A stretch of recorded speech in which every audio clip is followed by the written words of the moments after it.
The throne room of the Empire was the most beautiful place in the entire galaxy. Giant pillars of white stone reached up to a ceiling painted with stars. Purple crystals hung from golden chains, and they made soft music when the wind touched them. The floor was made of black glass, so smooth that visitors could see their own faces in it. Empress sat on her throne at the end of this great hall. She was tall, even for her skin was pale blue like the morning sky, and her eyes were silver with no pupils. Long white hair fell down her back like a waterfall of snow. She wore a dress made of liquid metal that changed shape with her movements. On her head sat a crown of living crystal that glowed with inner light. The people were ancient. They had traveled between stars when humans were still living in caves. They lived for thousands of years, and they thought of themselves as the most advanced beings in the universe. Other species were useful for trade or labor, but they believed they were above everyone else. Had ruled for 800 years. She had seen empires rise and fall.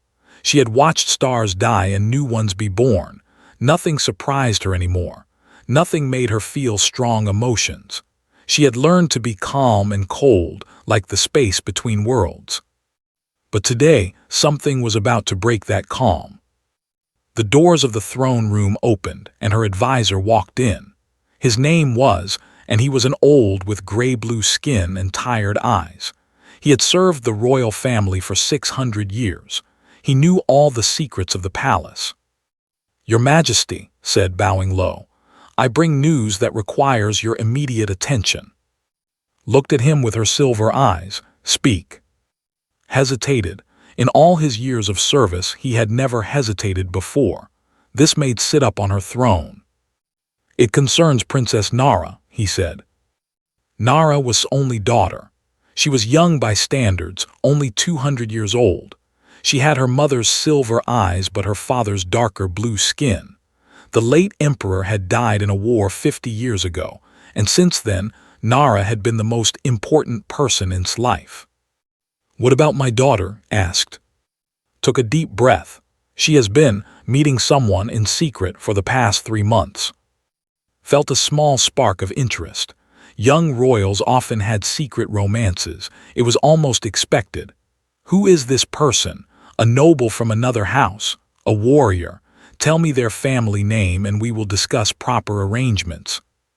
"That is the problem, Your Majesty." His voice became very quiet. "The person is not." The crystals above them stopped their gentle music. The air in the throne room became heavy. Fingers gripped the arms of her throne. "Explain," she said. Her voice was ice. "The person Princess Nara has been meeting is a human." For a long moment, there was complete silence. Then Empress stood up from her throne. The liquid metal of her dress flowed around her like angry waves. "A human," she said. "My daughter has been meeting a human." Her voice echoed off the walls and ceiling. The crystals shook with the force of her anger. Stepped back, fear on his old face. "I am afraid so, Your Majesty. A human diplomat named. She arrived 3 months ago as part of the trade agreement discussions. Somehow, she and Princess Nara have been meeting in secret. My spies only discovered this yesterday." His mind was racing. Humans were one of the youngest species in the galaxy. They had only discovered space travel 500 years ago. They lived for less than 100 years, barely a moment in time. They were small, weak, and primitive. They allowed them to exist only because they were useful for certain types of work. The idea that her daughter, a princess of the greatest empire in the galaxy, was meeting with a human in secret. It was unthinkable. "Bring Nara to me," commanded. "Now." Bowed and hurried away, walked down the steps from her throne and stood in the center of the room. Her reflection stared up at her from the black glass floor. She tried to calm herself, but the anger kept burning inside her chest. 20 minutes later, the doors opened again. Princess Nara walked in, her head held high. She looked so much like her father in that moment, proud and unafraid. "Mother," Nara said, "you wanted to see me." "Do not play games with me, daughter." His voice was sharp. "I know about the human." Nara's silver eyes widened slightly, but she did not look away. Her name is— I do not care about her name, shouted. She is a human, a primitive creature that lives and dies in the blink of an eye, and you have been meeting with her in secret like some common. I love her. The words hit like a physical blow. She stared at her daughter, unable to speak. I love her, mother, Nara repeated. Her voice was steady and clear. And she loves me. Laughed, but there was no humor in it. Love. You cannot love a human. They are beneath us. They are like insects compared to us. Their entire lives are shorter than one of our naps. That is not true, Nara said. Is smart and brave and kind. She sees the universe differently than we do. She appreciates every moment because she knows her time is limited. Being with her has made me feel more alive than I have ever felt in 200 years. Feel alive? Shook her head. This is foolishness, a temporary madness. You will forget about this human in a few years and she will be dead in a few decades. This is not love. This is a mistake. Nara stepped closer to her mother. It is not a mistake. Let me tell you how we met. I do not want to hear. 3 months ago, Nara continued, ignoring her mother's protest, I was traveling to the outer colonies. My ship was attacked by pirates. They boarded us. They killed my guards. They were going to take me hostage or worse. Felt her anger pause, replaced by a cold fear. She had not known about any attack. The human trade ship was nearby, Nara said. They heard our distress call. Most species would have run away. The pirates were dangerous and humans are not warriors. Their ships are weak. Their weapons are old. They had no reason to help us. But they came anyway. Nara's eyes were bright with memory. She flew her small shuttle right into the middle of the pirate attack. She crashed it into the pirate ship that was holding mine. The explosion freed my ship and killed many of the pirates. Then she got into a spacesuit and floated through open space to reach me. She fought 3 pirates with nothing but a metal bar. She was bleeding. She was hurt. But she did not stop until I was safe. Stood very still. Why would she do that? She did not know you.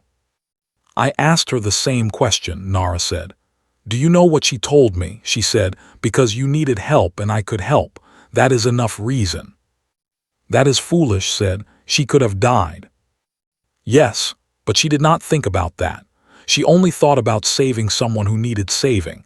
That is what humans are like, mother. They do not have thousands of years to think and plan and be careful. They see something that needs to be done and they do it.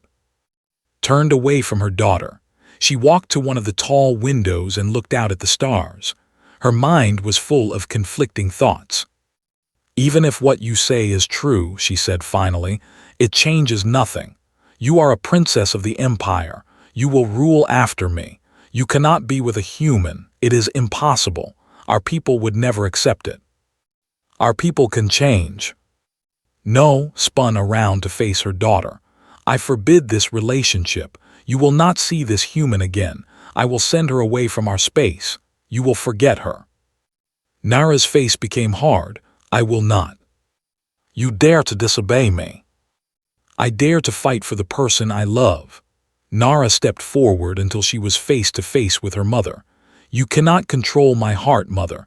Not even the Empress of the has that power. Felt a strange mix of emotions. Part of her was furious at this disrespect. But another part of her, a small and quiet part, was proud of her daughter's courage. It reminded her of herself, long ago, when she had been young and believed in things like love. But she pushed that feeling away. If you will not listen to reason, said, then I will take other actions. I will arrange a proper marriage for you. Lord of the Northern Houses has asked for your hand many times. He is powerful, respected, and you will marry him. I will refuse. You will not have a choice. Walked past her daughter toward the door. The wedding will be in 1 month. Until then, you are confined to your rooms.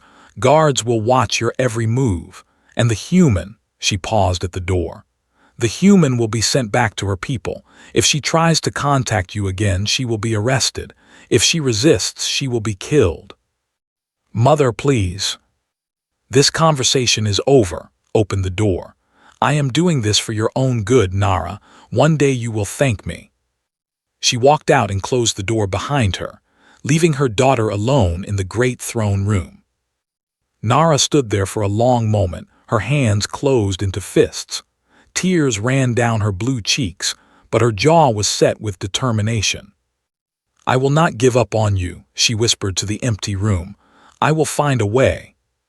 Far away, in the human section of the space station, was looking at the same stars. She was a small woman with short black hair and warm brown eyes. Her body still had scars from the pirate fight 3 months ago. She touched the window of her small room and thought about Nara. She had known from the beginning that loving a princess would be difficult. The look down on humans. They thought humans were weak and unimportant, but had never cared what others thought. She had seen the real Nara, not a princess, not just a person who was lonely and searching for something more than her ancient traditions. A message appeared on her computer screen. It was from one of Nara's servants, a young who believed in their love. The Empress knows, princess is locked in her rooms, marriage arranged, you must leave or face death. Read the message 3 times. Then she deleted it and sat down on her bed. Her hands were shaking slightly, but not from fear, from determination. Death, she said quietly to herself. They threaten me with death like that means something. She stood up and started packing a small bag. She put in tools, medicine, and a weapon, a simple knife that had belonged to her grandmother. Humans lived short lives, knew this better than anyone. Her parents were already gone. Her grandparents were memories. In the time it took her to decide what dress to wear, a human could live an entire lifetime. But that was exactly why I was not afraid. Every moment mattered to humans. Every choice was important. Every love was precious because it could not last forever. They had forgotten this. They had so much time that nothing felt urgent anymore.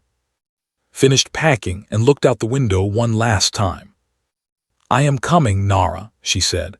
I do not care if your mother is an empress. I do not care if your people think I am beneath them. I will show them what a human can do when she loves someone. She walked out of her room and into the station's corridors. She had a plan forming in her mind. It was dangerous and probably impossible.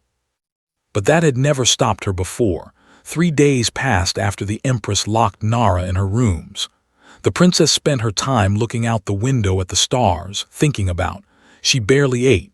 She barely slept. The guards outside her door changed every 8 hours, but their orders were always the same. Do not let the princess leave.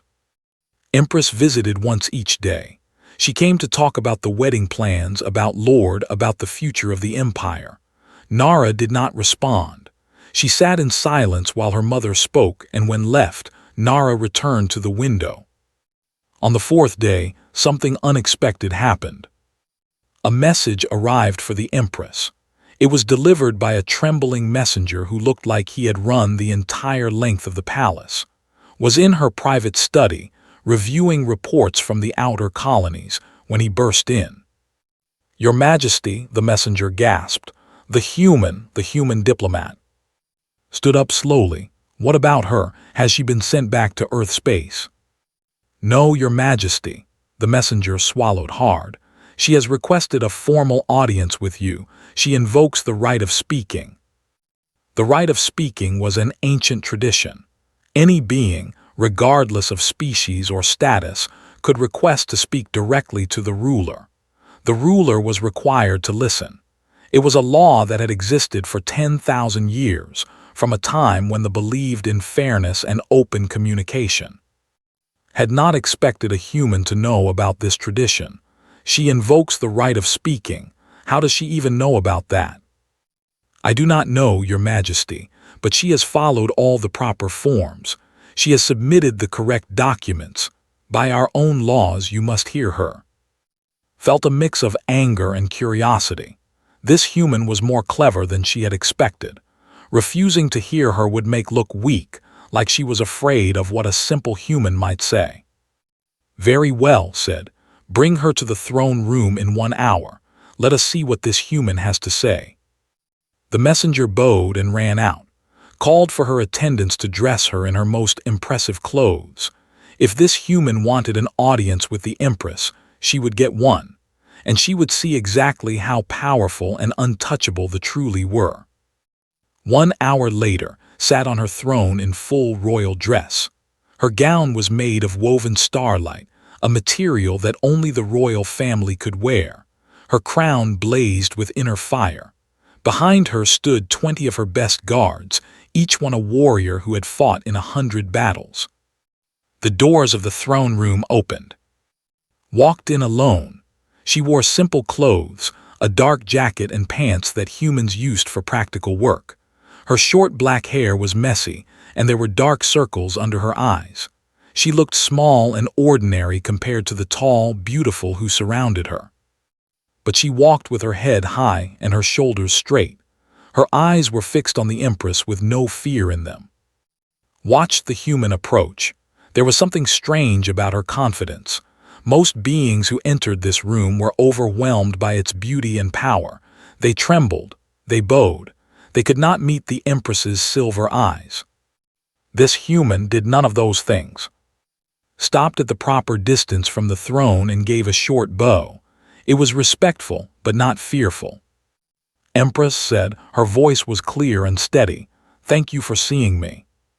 "You invoked an ancient right," replied. "I am required to hear you, but I warn you, human, nothing you say will change my decision about my daughter." "With respect, Your Majesty, I believe it might." A few of the guards shifted uncomfortably. No one spoke to the Empress so directly. Leaned forward slightly. "You have courage, I will admit that. Or perhaps you have no intelligence and cannot understand the danger you are in.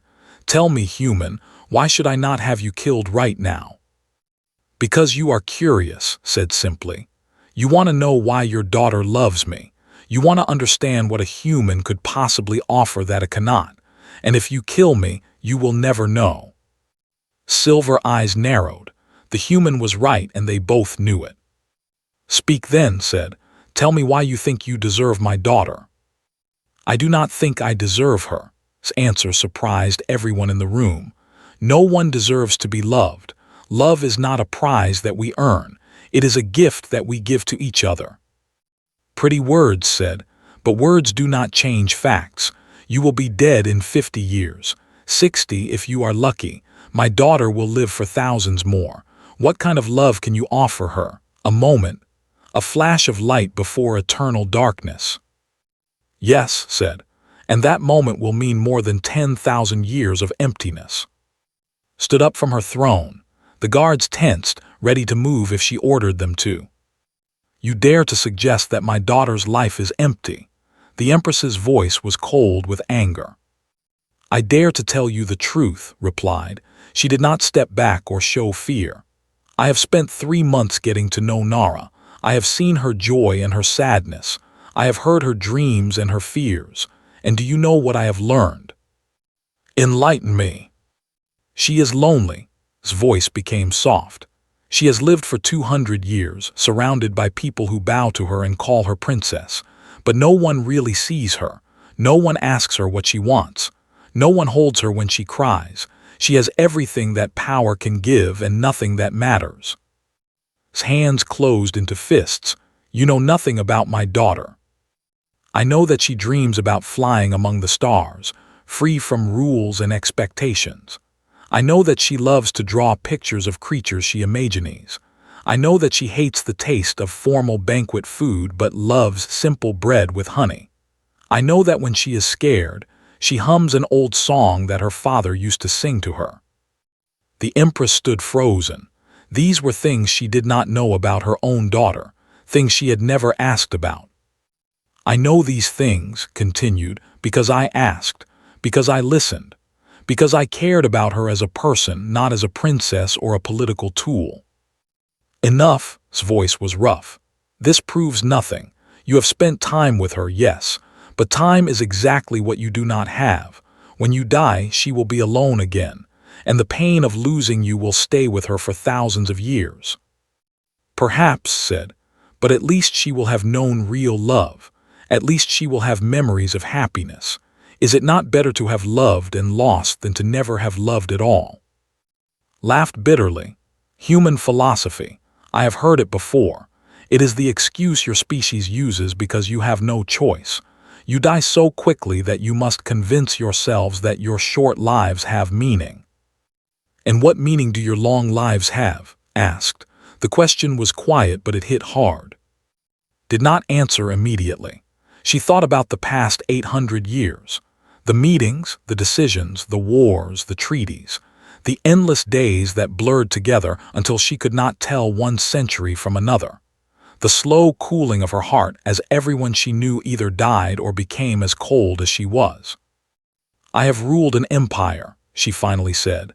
I have brought peace and prosperity to billions of beings. And are you happy? The question hung in the air. The guards looked at each other nervously. No one had ever asked the Empress such a thing. Happiness is not the purpose of an Empress, said, but her voice was less certain than before. Then what is? Stepped forward, and this time the guards moved to stop her, but raised a hand and they fell back. What is the point of living for thousands of years if those years are empty? What good is ruling the galaxy if you have no one to share it with? I have my daughter. Do you? Eyes were gentle but truthful. When was the last time you talked with her, really talked? When was the last time you held her hand or told her you loved her? When was the last time you asked about her dreams instead of telling her about her duties? Wanted to answer. She wanted to prove this human wrong, but the words would not come. She searched her memory, going back years, decades, centuries, and she found nothing but formal meetings and official occasions.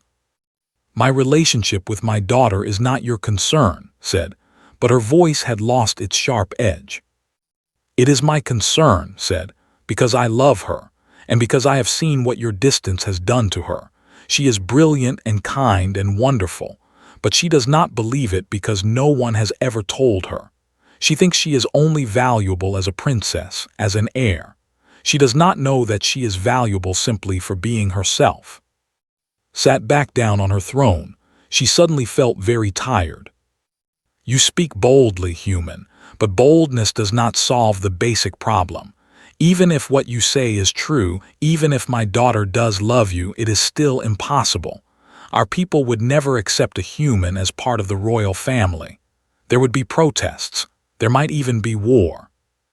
Then change your people's minds. You make it sound simple. I do not think it is simple, said, but I think it is possible. Nara told me that they were not always this way. Thousands of years ago, you worked with other species. You learned from them. You married them. Your empire was strong because it included everyone, not because it excluded them. Was silent. The human knew history better than most did. What happened to that openness? Continued. When did you decide that you were better than everyone else? Was it strength that made you close your hearts or fear? We are not afraid of anything, said sharply. Everyone is afraid of something, Your Majesty. The bravest warriors, the oldest beings, the most powerful rulers.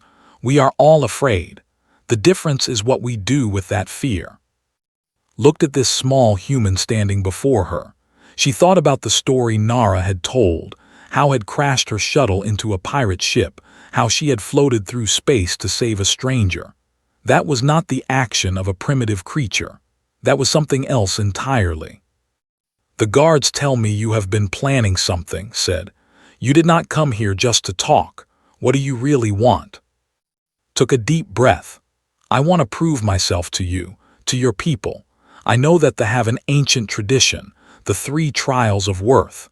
It was used long ago when outsiders wanted to join important families. If I complete the trials, even your most conservative nobles would have to accept me. His eyes widened. You know about the trials. Those have not been used in 5,000 years. But the law still exists, I checked. The trials were designed for warriors, the strongest, most powerful members of our species. They were never meant for humans, smiled slightly. I know, that is why it would mean something if I completed them. Shook her head slowly. You would die. The first trial alone would kill you. It was designed to test beings who can lift starships and survive in the vacuum of space. You are fragile, breakable. Maybe, said, but I am also determined, and I have something that most have lost. What is that? Something to fight for, someone to love, a reason to risk everything. His voice was strong and clear. Your people live so long that they have forgotten what it means to truly want something. They wait and plan and consider for centuries. But I do not have centuries, I have now.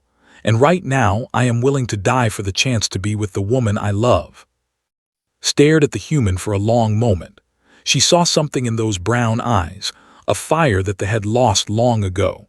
It was terrifying and beautiful at the same time. You are serious, said. It was not a question. I have never been more serious about anything in my life. And if I refuse, if I simply have you removed from space, then I will find another way. I will spend every day of my short life trying to get back to Nara, and one day I will succeed. You might delay me, but you cannot stop me, because humans do not give up on the people they love. It is one of the few things we are truly good at. The throne room was silent. Even the guards were holding their breath, waiting to see what the Empress would do. Thought about her daughter, locked in her room, staring at the stars. She thought about her own youth so long ago, when she had believed in love and hope and possibility. She thought about her husband, dead now for 50 years, and how she still sometimes reached for him in her sleep. The trials begin in 3 days, said slowly. You will have that time to prepare. If you die, and you probably will, that will be the end of this. If you somehow survive, we will discuss what happens next. His face broke into a smile. Thank you, Your Majesty. Do not thank me yet, human. His voice was cold again, but there was something different in her eyes. I am giving you the chance to prove yourself, yes, but I am also giving you the chance to die. Many would say that is not a kindness. Every day is a chance to die, said, and every day is a chance to live. That is what being human means. She bowed again and turned to leave. At the door, she paused and looked back. Your Majesty, one more thing. What? Please tell Nara that I love her, and that I am not giving up. Said nothing as the human walked out of her throne room. The doors closed with a heavy sound that echoed through the great hall. Appeared at her side, his old face full of worry. Your Majesty, surely you are not serious about the trials. They will kill her. Perhaps, said. She stood up from her throne and walked to the window, looking out at the stars. But perhaps not. There is something about that human, something I have not seen in a very long time. What is that, Your Majesty? Was quiet for a moment. When she spoke, her voice was strange, almost gentle. Hope. The news of the humans' challenge spread through the empire like fire through dry grass. Within hours, everyone was talking about it. A human diplomat had invoked the 3 trials of worth to prove herself to the Empress.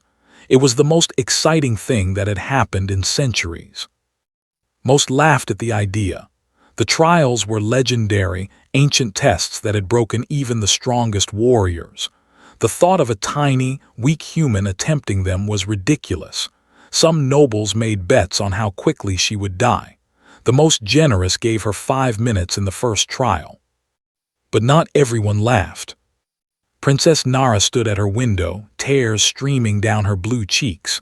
A servant had secretly brought her the news just moments ago, was going to attempt the impossible, for her, for love. Please, Nara whispered to the stars, please let her survive. Far below the palace, in a small training room, was preparing for the trials. She had 3 days, and she intended to use every moment. The room was borrowed from a warrior named Damon who had heard about her challenge. He was young for only 300 years old, and he believed the empire needed to change. When it asked for help, he had agreed. You are insane, Damon said, watching do push-ups on the floor. You know this, yes? Probably, said between breaths, but I have been called worse." Damon walked around her, his arms crossed. He was tall and muscular, with dark blue skin covered in old scars from battles. He had competed in training versions of the trials when he was younger. He knew how brutal they could be. "The first trial is called the Trial of Strength," he said. "You will face the Stone Guardian, a machine made of living rock that weighs more than a mountain. It will try to crush you. To pass, you must defeat it." Stopped her push-ups and sat up. "Defeat it how?" "That is the problem. Warriors defeat it through pure strength. They match its power and break it apart. But you," he looked at her small human body, "you cannot do that." "Then I will find another way." "There may not be another way." Stood up and stretched her arms. "There is always another way. Strength is not just about muscles and power. It is also about thinking, about using what you have in clever ways." Damon looked doubtful, but he did not argue. Instead, he moved on. "The second trial is called the Trial of Mind. You will enter the Maze of Shadows, a place that exists partly in the real world and partly in the mind. It will show you your deepest fears. It will try to break your spirit. You must find the exit before you go mad." Nodded slowly. "That sounds difficult." "It is. Many have been lost in the maze forever. They become trapped in their own fears and cannot find their way out." Damon paused. "But for this trial you may have an advantage." "What advantage?" "Humans experience fear differently than do. Your lives are so short that you face the fear of death every day. You have learned to live with it, to push through it. Who live for thousands of years often have deeper, stranger fears that they have never confronted." Thought about this. She had been afraid many times in her life, when her parents died, when she faced the pirates, when she decided to love Nara despite knowing it was impossible. Fear was an old friend by now. "And the third trial?" she asked. Damon's face became serious. "The trial of sacrifice. This is the hardest one. The trial will present you with an impossible choice. Something you value must be given up. Something precious must be lost. Many warriors have passed the first two trials only to fail the third because they could not let go." "What kind of sacrifice?" "It is different for everyone. The trial looks into your heart and finds what matters most to you. Then it asks if you are willing to lose it." Damon met her eyes. "For you, I imagine it will involve Nara, or perhaps your own life." Was quiet for a long moment, then she nodded. "I understand." Do you? Do you really understand that you might die, or worse, be forced to give up the very love you are fighting for?" "I understand that love is not about holding on," said slowly. "It is about being willing to let go if that is what is best. If the trial asks me to sacrifice my own happiness for Nara's, I will do it. If it asks me to die so that she can live freely, I will do that too." Damon stared at her for a long moment. Then he did something unexpected. He bowed his head to her, a sign of deep respect among the. "You are different from other humans I have met," he said. "Perhaps you are different from anyone I have met." "I am just someone who loves someone," replied. "That is all." The 3 days passed quickly, trained until her body ached. She meditated to prepare her mind. She thought about Nara constantly, using that love as fuel to keep going. On the morning of the trials, she was taken to the Grand Arena, a massive structure at the heart of the capital. Thousands had gathered to watch. Most expected to see a quick death, but others, a growing number, were curious. They had heard stories about this human who had challenged tradition. They wanted to see if she was real. Empress sat in the royal box, high above the arena floor. Princess Nara was beside her, released from her rooms for this event. The Empress had insisted that her daughter see what was about to happen. She wanted Nara to witness the human's failure, to understand that this love was impossible. But when Nara looked down standing small and alone in the center of the great arena, she did not see someone about to fail. She saw the bravest person she had ever known. "Let the trials begin," a loud voice announced. The ground beneath began to shake. Cracks appeared in the stone floor, spreading outward in all directions. From the center of these cracks, something massive began to rise. The stone guardian emerged like a mountain being born. It was huge, 30 feet tall, made entirely of gray rock that moved like living flesh. Its eyes were glowing red crystals, and its fists were the size of small houses. It looked down with ancient, mindless rage. The crowd gasped. Even by standards, this guardian was large. It had been dormant for 5,000 years, and in that time it had gathered more stone, more power. Looked up at it and took a deep breath. "Okay," she said quietly to herself, "let us see what you are made of." The guardian roared, a sound like an earthquake, and swung one of its massive fists down toward her. Dove out of the way, rolling across the arena floor. The fist hit the ground where she had been standing, creating a crater 10 feet deep. The crowd cheered. They expected this to be over quickly, but was already moving. She ran toward one of the arena walls where weapons had been placed for the trial. She grabbed a spear, a weapon as tall as she was, and turned to face the guardian again. It was coming toward her, each step shaking the ground. Waited, watching its movements. She noticed that it was slow to turn. Its massive body gave it power, but that same size made it clumsy. The guardian swung again, ducked under the blow and ran between its legs, stabbing the spear into its ankle as she passed. The spear broke against the stone skin, doing no damage. "Tough," she muttered, throwing aside the broken weapon. The guardian turned and swung both fists together, trying to crush her between them. Jumped backward, barely avoiding the attack. She felt the wind of the blow passing inches from her face. In the royal box, Nara was gripping her seat so hard that her blue fingers had turned white. "Come on, you can do this." Watched with cold interest. The human was faster than she expected, more clever, but speed could not defeat the guardian. Eventually, she would tire and then she would die. Was already thinking the same thing. She could not beat this creature with strength or weapons.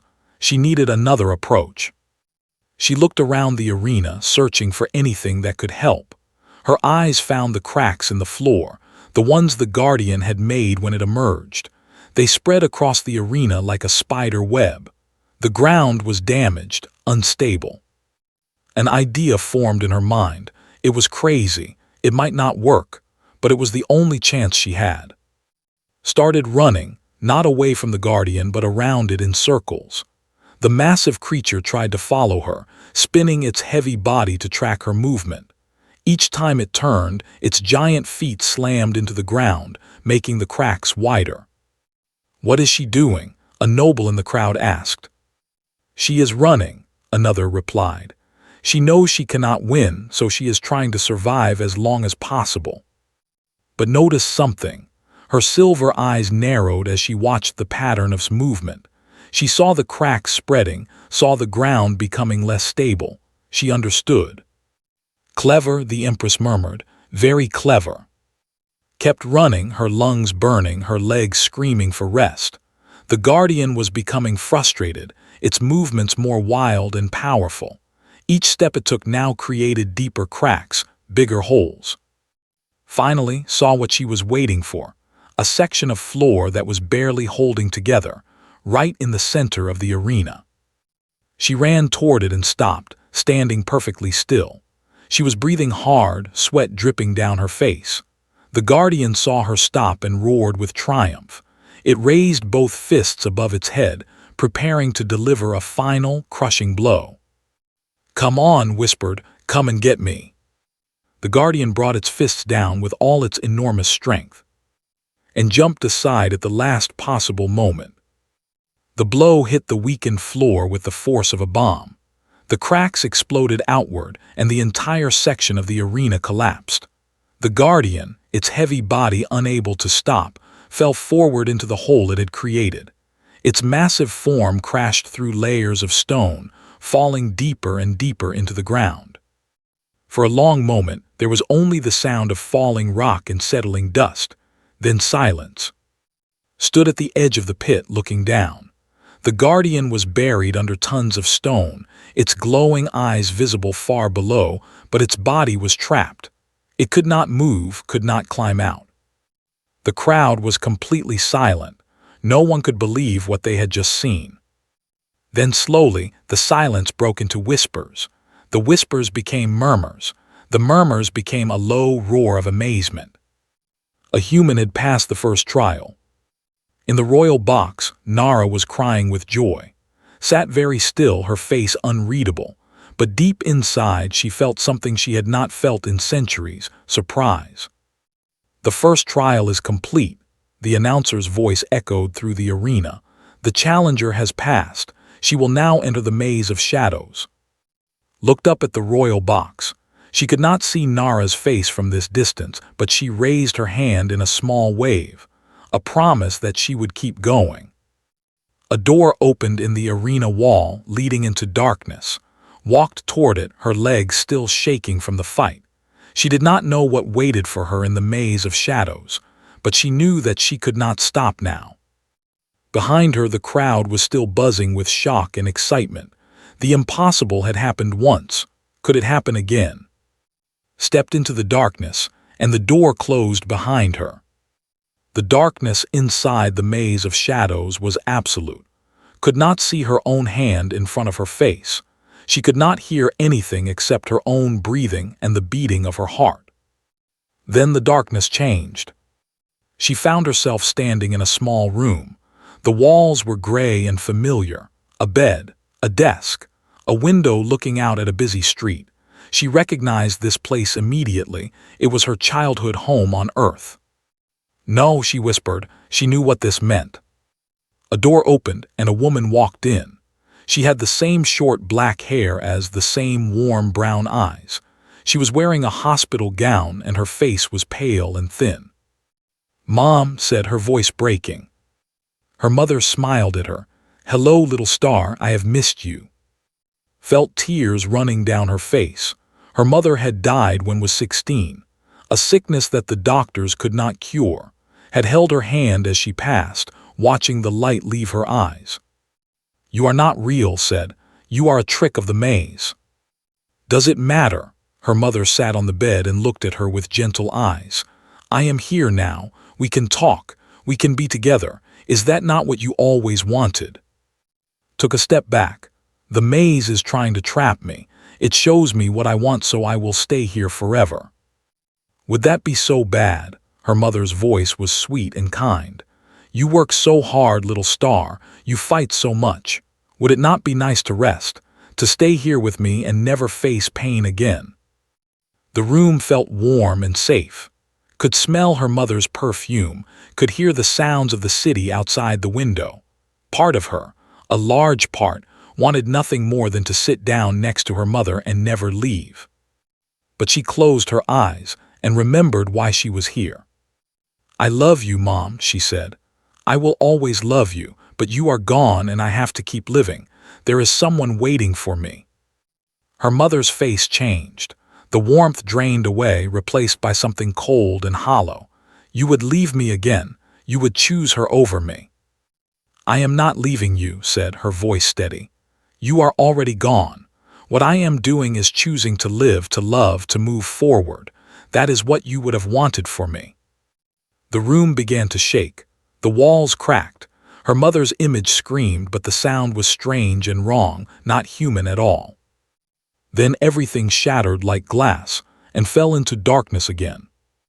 When she opened her eyes, she was in a different place. A spaceship drifting in the void between stars. She recognized it too. It was the ship where she had found Nara, surrounded by dead pirates and burning metal. But this time, the scene was different. Nara lay on the floor, her blue skin covered in wounds, her silver eyes staring blankly at the ceiling. She was not moving. She was not breathing. "No," ran to her and dropped to her knees. "Nara, wake up, please." But the princess did not move. Her body was cold to the touch. She was dead. A voice echoed through the ship, her own voice, twisted and cruel.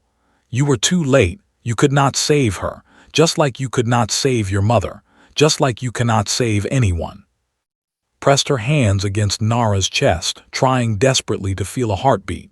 This is not real. This is another trick. Is it? The voice laughed. This is the future. This is what will happen. You are weak. You are human. You cannot protect the people you love. They will all die and you will watch, helpless and alone. The ship began to fill with shadows, dark shapes that reached toward her with cold fingers. They whispered terrible things, all the fears she had kept buried in her heart, that she was not good enough, that she did not deserve love, that everyone who got close to her would suffer. Felt the darkness pressing against her mind. It was so heavy, so overwhelming. Part of her wanted to give up, to let the shadows take her. But then she looked at Nara's face, even this false, dead version of her, and she remembered. She remembered Nara's laugh, bright and surprising, when had told her a silly joke. She remembered the way Nara looked at the stars, full of wonder and hope. She remembered holding her hand in secret, feeling their hearts beat together. "You want me to be afraid," said. She stood up slowly, facing the shadows. "You want me to believe that love makes me weak, that caring for others is a burden." "It is true," the voice hissed.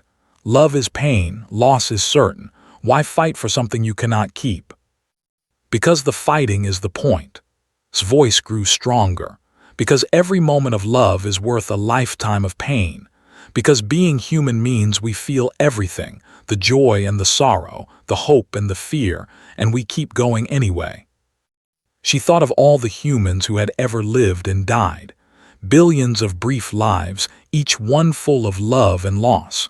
They had built civilizations, created art, explored the stars. Not despite their short lives, but because of them. Every moment mattered because there were so few. "I am not afraid of death," said. "I am not afraid of loss. I am only afraid of never trying, never loving, never living, and that fear will never control me." She reached down and touched Nara's cold face one last time. Then she stood up and walked through the shadows, straight toward the darkness. The shadows screamed and tried to grab her, but she did not stop. She kept walking, one step after another, until suddenly there was light. She emerged from the maze into a round room with high stone walls. The ceiling was open to the sky, showing the 3 moons of the. In the center of the room was a simple altar, and on the altar was a glowing crystal. "The second trial is complete," a deep voice announced. Did not know where it came from. "The challenger has passed the trial of mind. Now begins the final trial, the trial of sacrifice." Approached the altar, her legs tired and her heart racing. She had survived the maze, but she knew the hardest part was still to come. The crystal on the altar began to glow brighter. Within the light, images formed. She saw Nara, alive and whole, waiting in the royal box. She saw the Empress watching with unreadable eyes. She saw the crowd of thousands of faces looking down at her. "The trial of sacrifice demands a price," the voice said. "You must choose what you are willing to lose." The light from the crystal expanded, and suddenly there was a figure standing in front of. It looked like her, an exact copy down to the smallest detail. But its eyes were empty and cold. "To be with the princess," the copy said, "you must give up your humanity. Your short life will be extended. You will become like us, long-lived, powerful, unchanging. But you will lose what makes you human. Your passion, your fire, your beautiful mortality. Is this the sacrifice you are willing to make?" Stared at her copy. To live for thousands of years with Nara, it seemed like a dream. They could have so much time together. She would not leave Nara alone. But she thought about what Nara had said all those months ago, that she loved because she was human, because she appreciated every moment, because her mortality made her life mean something. "If I become like you," said slowly, "I would not be me anymore. And Nara does not love some eternal being. She loves the human who crashes shuttles into pirate ships and fights with broken spears and faces impossible trials with nothing but stubbornness." "So you refuse?" "I refuse." The copy smiled coldly. Then here is another choice. You may remain human, you may be with the princess for your brief life, but in exchange you must carry a burden. The Empress will never accept you, will never respect you. Nara will have to choose between you and her people. Your love will divide the empire. Is this what you want? His heart sank. She had known this was a possibility. Her love for Nara could cause problems for the entire civilization. Wars might be fought, people might die, all because a human dared to love a princess. What if I leave? She asked quietly. What if I give up Nara and go back to Earth? Would that prevent the conflict? Perhaps, the copy said.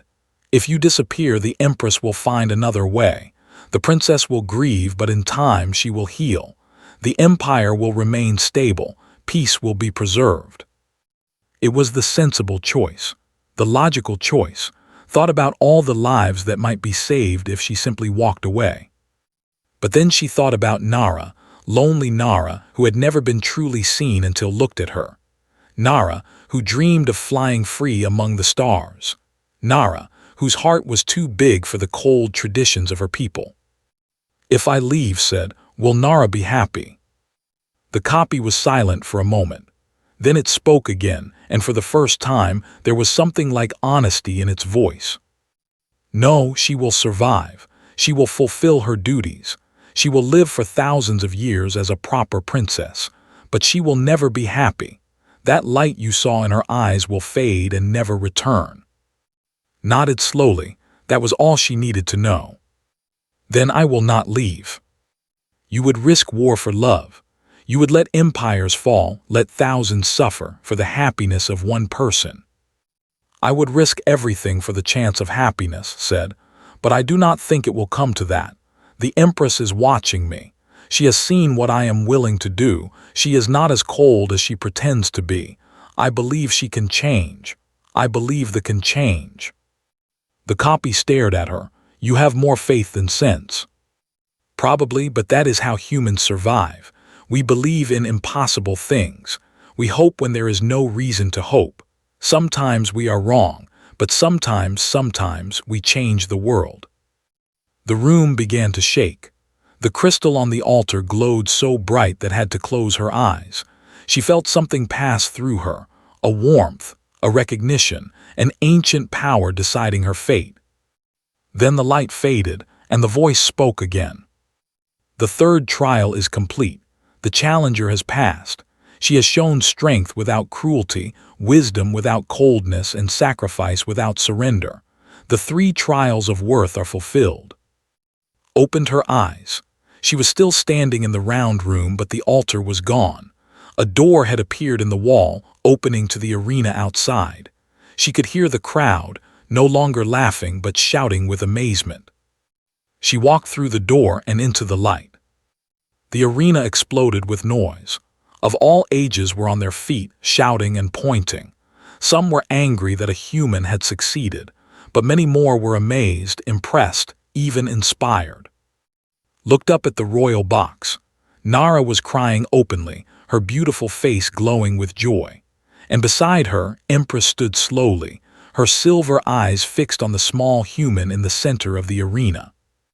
For a long moment, the Empress and the human looked at each other across the vast distance.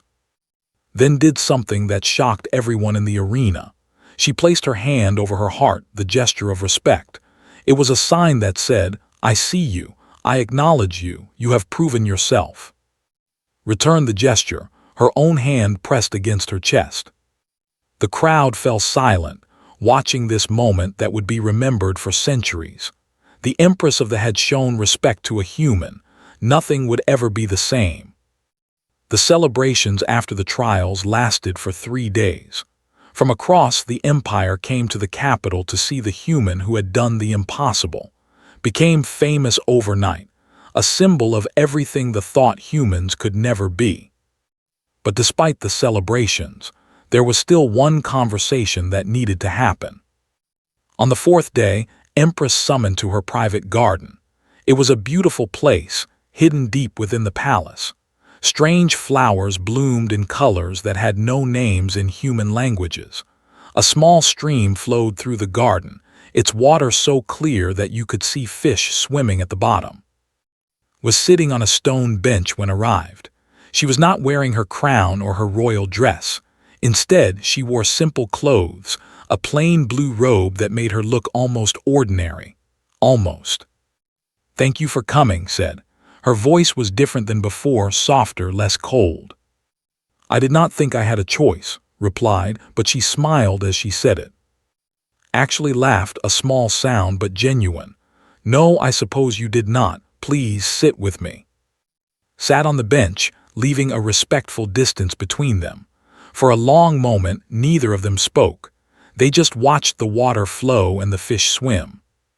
"I owe you an explanation," said finally, "and perhaps an apology." Waited quietly. "When I first heard about you and Nara, I was furious, but it was not really about you. It was about fear." The Empress looked at the flowers, not meeting eyes. "I was afraid of losing my daughter, not to death, but to change. If she loved a human, it meant she was different from me. It meant I did not understand her as well as I thought. It meant I had failed as a mother." "You have not failed," said gently. "Nara loves you. She talks about you all the time."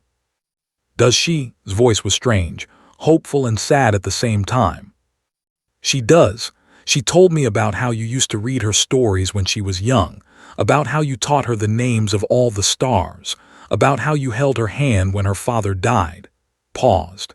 "She knows you love her. She just wishes you would show it more." Was silent for a long moment. When she spoke again, her voice was very quiet. "I forgot how to show love. Somewhere over the centuries, I learned to hide my feelings. I thought it made me a better empress. I thought it made me strong. But all it did was push away the people I cared about most." She turned to look at, and there were tears in her silver eyes. "You reminded me of something I had forgotten. That love is not weakness. That caring is not foolishness. That a life without connection is not really a life at all." "Your Majesty." "Please call me, at least when we are alone." Nodded slowly. "You do not need to apologize to me. You were protecting your daughter. That is what mothers do." "But I was wrong about you," reached out and took his hand. Her skin was cool, but her grip was gentle. "I watched you in the trials. I saw what you were willing to do. And I realized that you love Nara in a way that I had forgotten was possible, completely, without conditions, without counting the cost." Felt her eyes getting wet. "I would do anything for her." "I know. That is why I am going to give you my blessing." The words hung in the air like music. Could not believe what she was hearing. "The council will be angry," continued. "Many nobles will protest. There will be challenges and difficulties that we cannot even imagine yet. But you have proven yourself worthy, more than worthy, and I will stand by you." "Thank you," whispered. It was all she could say. Squeezed her hand. "Thank you for reminding an old empress what matters." They sat together in the garden for a while longer, two unlikely people who had found understanding. Then stood up. "There is someone who has been waiting to see you. She has been very impatient." The garden doors opened, and Nara came running through.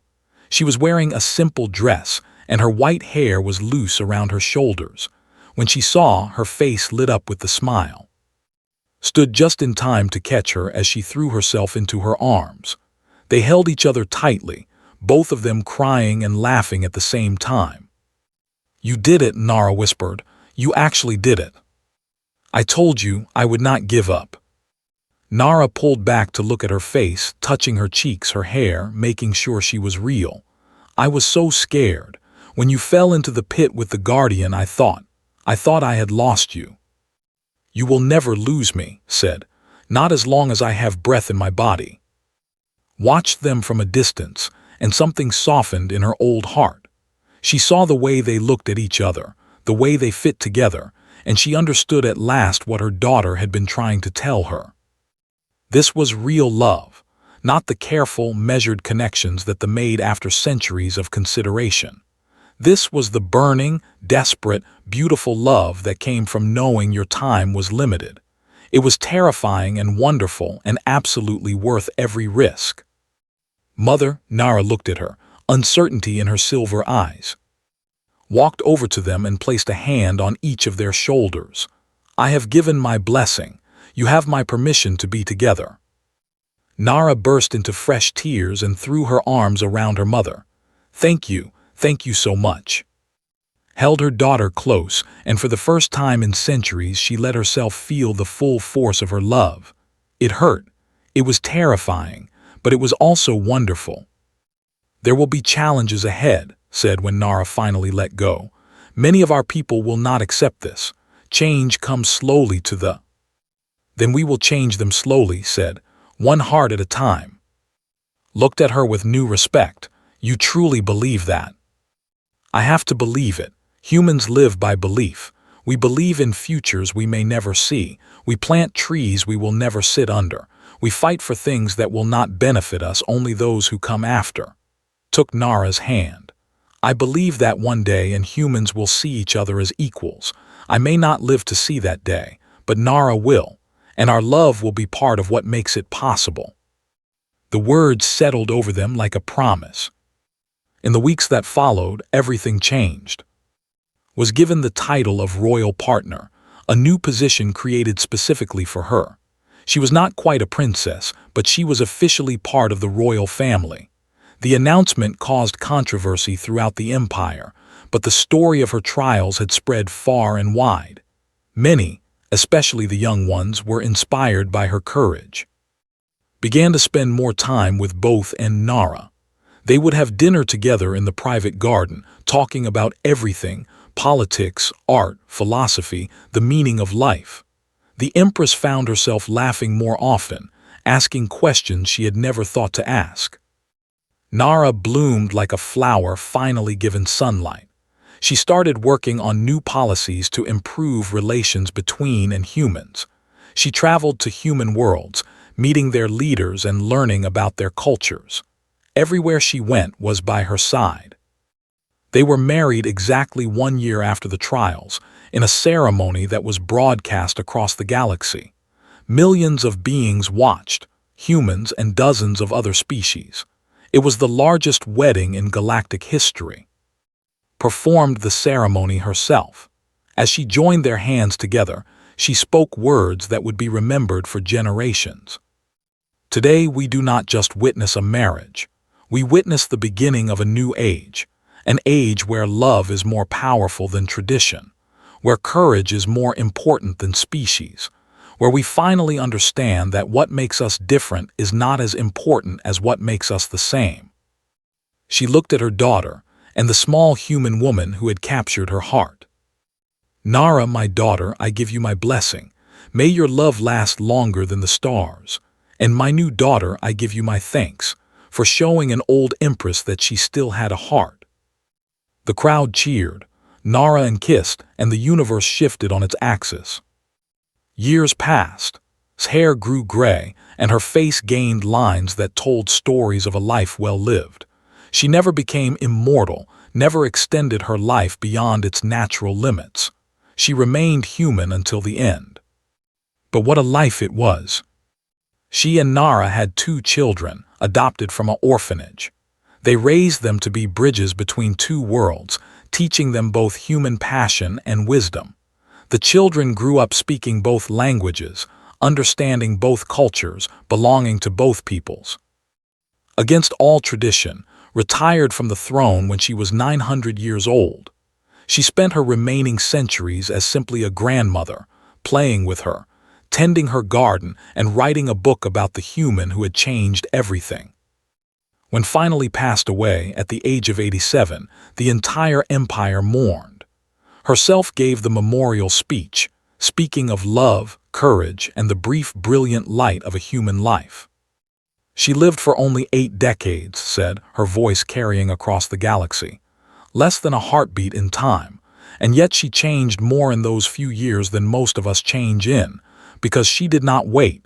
She did not hesitate. She loved fully, fought bravely, and lived completely. She paused, tears flowing down her ancient face. Humans have a saying, The flame that burns twice as bright burns half as long. Was that flame, and though she is gone, her light remains, in my daughter's heart, in our eyes, in the new world we are building together. Looked up at the stars, the same stars that had witnessed a human and a princess fall in love, that had watched the trials, that had shone down on their wedding day. Goodbye, my daughter, my friend, the greatest human I have ever known. The galaxy is darker without you, but it is brighter because you were here. Nara stood beside her mother, holding the hands of her two children. She was crying, but she was also smiling, because she knew that would not want sadness. She would want them to keep living, keep loving, keep fighting for the future they had dreamed of together. And they did. Years turned into centuries. The empire that had changed continued to grow and evolve. Humans and worked together, learned from each other, married each other. The galaxy became a richer, more diverse place.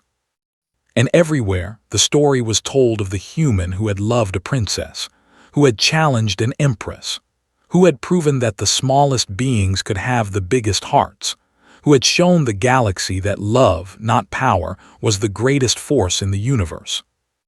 It was a story that would never be forgotten, because some stories are too important to let die, and some loves are too powerful to end with death. They continue on, burning bright, lighting the way for all who come after. Forever,